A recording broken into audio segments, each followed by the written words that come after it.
Hello everyone, welcome back to our YouTube channel. Last పార్ట్లో అర్జునుడు సహదేవుడు చెప్తున్నా వినకుండా ద్రౌపది మందిరంలోకి తన గాంధీవాన్ని తీసుకురావడానికి వెళ్ళబోతూ ఉంటాడు. ఆ తర్వాత ఏం జరిగిందో ఇప్పుడు తెలుసుకుందాం.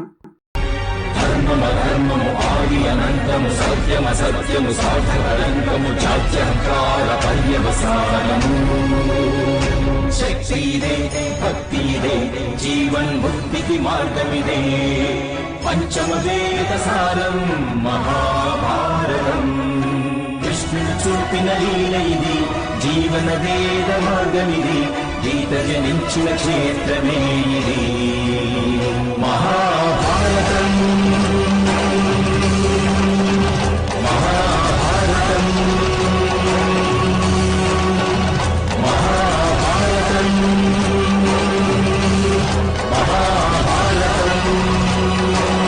ఆ తరువాత సహదేవుడు, అన్నయ్య, ఇప్పుడు నువ్వు నగరాన్ని విడిచి వెళ్తే మనం రాజసూయ యజ్ఞం చేయడం సాధ్యం కాదు అని అంటాడు. వెంటనే అర్జునుడు, సహదేవా, ఇప్పుడు ఆ గోవులను రక్షించకపోతే మనం నగర పూజ చేయడం కూడా సాధ్యం కాదు. 1,00,000 గోవులను సేకరిస్తే కానీ మనం నగర పూజ చేయడం అసాధ్యం అని చెప్పి నన్ను వెళ్ళనివ్వు అని అక్కడి నుంచి వెళ్ళబోతూ ఉండగా సహదేవుడు, ఆగండి అన్నయ్య, మీరు భవిష్యత్తు గురించి కూడా ఆలోచించాలి కదా. అన్ని సంవత్సరాలు మీరు ఒంటరిగా ఎలా జీవిస్తారు? మీరు ఇంద్రప్రస్థ భవిష్యత్తు గురించి కూడా ఆలోచించాలి కదా అని అంటాడు. దానికి అర్జునుడు, సహదేవా, కర్తవ్యంతో భవిష్యత్తు ముడిపడుతుంది, భవిష్యత్తుతో కర్తవ్యం కాదు. అయినా నీవు ఇంద్రప్రస్థ భవిష్యత్తు గురించి బాధపడుతున్నావా? నీవు భవిష్యత్తును తెలుసుకోగలవు సహదేవా అని అంటాడు.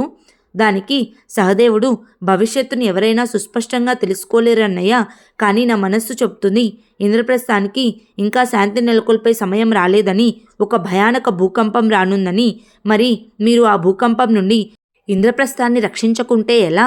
కనుక ఆవులను రక్షించడానికి నేను వెళ్తాను అని వెళ్తూ ఉండగా అర్జునుడు, ఆగు సహదేవా, ఆ తక్షకుడు మాయల మారి నీ దగ్గర దివ్యాస్త్రాలు కూడా లేవు. అతడు నిన్ను ఓడిస్తాడు. కనుక ఈ పని నేనే చెయ్యాలి. మనము నగర పూజను వెంటనే చేయించాలి సహదేవా. పెద్దన్నయ్యను సింహాసనంపై కూర్చోబెట్టాలి వెంటనే అని చెప్పి ముందు నన్ను వెళ్ళనివ్వు సహదేవా అని వెళ్తూ ఉండగా సహదేవుడు, ఆగండన్నయ్య, అయితే పాంచాలి మందిరంలోకి వెళ్ళి నేను గాంధీవాన్ని తీసుకువస్తాను. ఆ తపస్సేదో నేనే చేస్తాను అని అంటాడు. దానికి అర్జునుడు, పెద్దలు అంటారు భోజనంలో పరమార్థం, తపస్సులో స్వార్థం ఉండాలని. మరి ఇప్పుడు నా స్వార్థాన్ని నన్ను చూసుకొని అని చెప్పి పాంచాలి గదిలోకి వెళ్తాడు. పాంచాలి ఆ సమయంలో యుధిష్ఠిరుడితో పాచికలాడుతూ ఉంటుంది. అర్జునుడు వెళ్ళి తన గాంధీవాన్ని తీసుకొని కోపంతో అక్కడి నుంచి బయటికి వెళ్తాడు.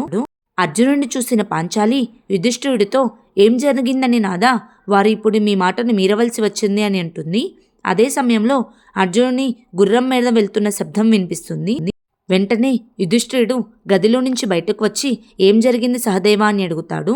అప్పుడు సహదేవుడు, అన్నయ్య, నాగరాజు తక్షకుడు హస్తినాపురం నుంచి వస్తున్న గోవులను మాయం చేశాడు. అర్జునన్నయ్య వాటి కోసమే వెళ్తున్నాడు.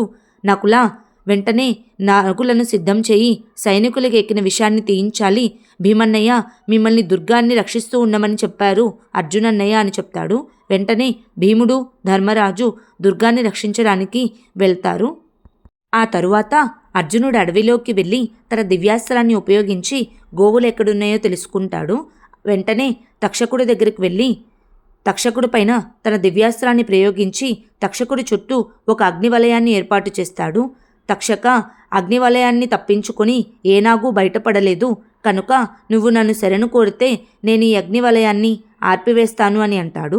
వెంటనే తక్షకుడు, శరణు కోరడమా, మనుషులను ఆశ్రయించడమా? లేదు పాండుపుత్ర, నీవు నీ ధనస్సును ఉపయోగించి నన్ను అంతమొందించు అని అంటాడు. దానికి అర్జునుడు, అంతమొందించలేను, ఎందుకంటే నేను నాగులను చంపనని చెప్పి ప్రతిజ్ఞ చేశాను.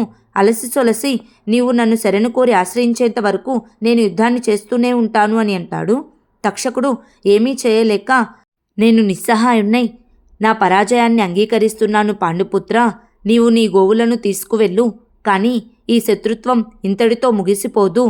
నీవు నన్ను ఈరోజు అంతమొందించకపోతే నేను నీపై ప్రతీకారాన్ని తీర్చుకోవడానికి తప్పకుండా తిరిగి వస్తాను అని అంటాడు.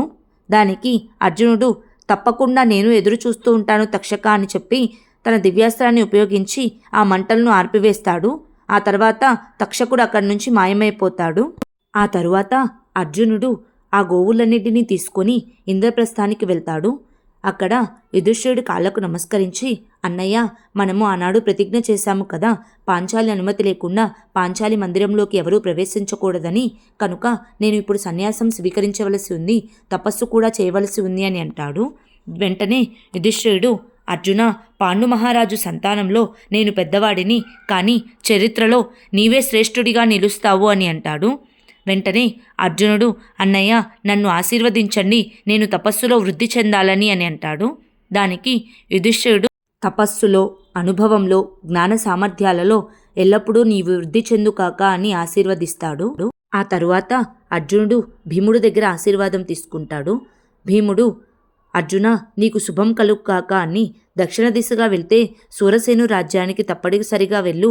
ఈ సమస్త ఆర్యావర్తనంలోనే అక్కడ భోజనం బాగుంటుందని నేను విన్నాను అని అంటాడు. వెంటనే అర్జునుడు, భీమన్నయ్య, నేను తపస్సు కోసం వెళ్తున్నాను, సాత్వికాహారం తీసుకుంటాను, సంయమనంతో ఉంటాను అని అంటాడు. దానికి భీముడు, అంత మాటనుకు అర్జున, నేను బాధపడతాను, తపస్సుకి భోజనానితో విరోధం ఏమిటి అని చెప్పి అర్జునుని దగ్గరకు తీసుకొని బాధపడతాడు. ఆ తర్వాత నకుల సహదేవులు అర్జునుడి దగ్గర ఆశీర్వాదం తీసుకొని బాధపడతారు. ఆ తరువాత అర్జునుడు వాసుదేవుడి దగ్గరికి వెళ్తాడు. వాసుదేవుడు, త్వరలోనే మనం కలుసుకుంటాము పార్థ అని, తపస్సు కోసం ఎక్కడికి వెళ్తున్నావు అని అడుగుతాడు. దానికి అర్జునుడు, తూర్పున మణిపురం, పశ్చిమాన జ్యోతిష్పురం అనే ప్రదేశాల గురించి విశేషంగా విన్నాను, ఆ ప్రదేశాలు చూడాలని ఎప్పటి నుంచో అనుకుంటున్నానని అంటాడు. దానికి వాసుదేవుడు, తప్పకుండా వెళ్ళు, కానీ నీ పర్యటన పూర్తయిన తర్వాత ద్వారక సమీపంలో ఉన్న సోమనాథుని ఆలయంలో తపస్సు చెయ్యి, అక్కడే చంద్రునికి కొత్త జీవితం లభించింది, నీకు కూడా ఏదైనా లభించవచ్చునేమో, దానితో నీ తపస్సు కూడా పూర్తవుతుంది అని అంటాడు. వెంటనే అర్జునుడు, తప్పకుండా చేస్తాను మాధవ అని అంటాడు. ఆ తర్వాత అర్జునుడు పాంచాలి దగ్గరికి వెళ్ళి, నన్ను క్షమించు పాంచాలి, ఇంత పెద్ద నిర్ణయం తీసుకునే ముందు నీ అనుమతి తీసుకోలేదు అని అంటాడు.